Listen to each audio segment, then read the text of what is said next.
Muslims today are labeled as terrorists. Many a times, two different labels are given for the same activity of that same individual. About 60, 70 years ago, before India got its freedom, the country where I come from, the Britishers were ruling India. There were many Indians who were fighting for the freedom of the country.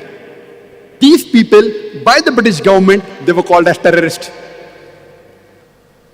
But the common Indians, we call them as freedom fighters, as patriots. Same people, same activity, but two different labels. If you agree with the view of the British government that they had a right to rule over India, then you have to call these people as terrorists. But if you agree with the view of the common Indians that the Britishers came to India to do business, they have no right to rule over us, then you'll have to call these people as patriots, as freedom fighters. Same people, same activity, but two different labels. And such examples, you can give multiple such examples in world history.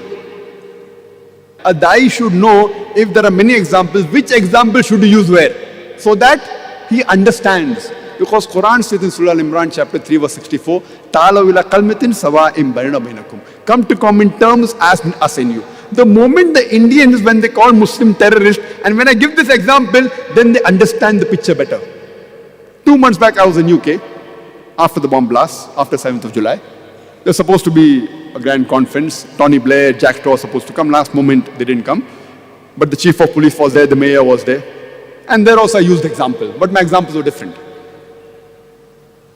I said that in the 18th century, we know of the American Revolution.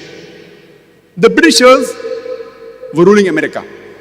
There were many Americans who were fighting for the freedom. In 1776, they got the freedom. And top of the line were Benjamin Franklin, George Washington. They were called as terrorist number 1 by the British government.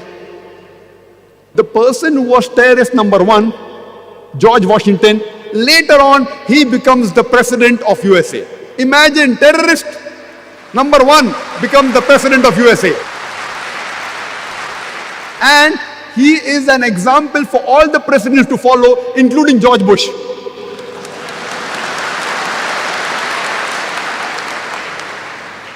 This is media. Terrorist number 1 becomes the president of the country which we look up upon. USA! USA's name comes most advanced country in the world. Who was the person who was the first president? A terrorist.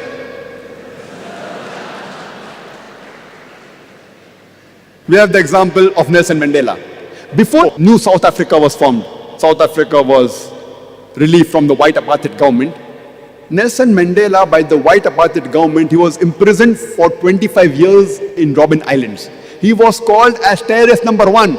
Later on, when South Africa gets its freedom from the white apartheid government, he is made the president of New South Africa. And later on, he gets the Nobel Prize for Peace. And he doesn't get a Nobel Prize for Peace for a new activity. Not that he was a terrorist first and then he did some good activities and a bad person has become a good person. No, no. For the same activity for which he was called a terrorist, after a few years, he gets the Nobel Prize for Peace. It is weird. Same activity for which he was imprisoned for 25 years. He was called as terrorist. For the same activity later on, he gets the Nobel Prize for Peace.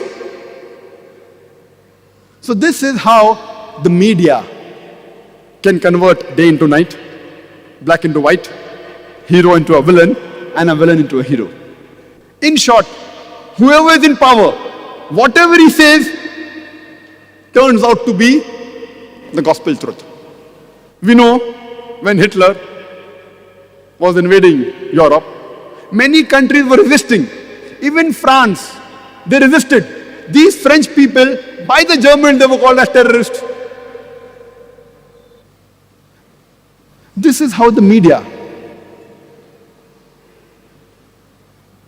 paints a picture.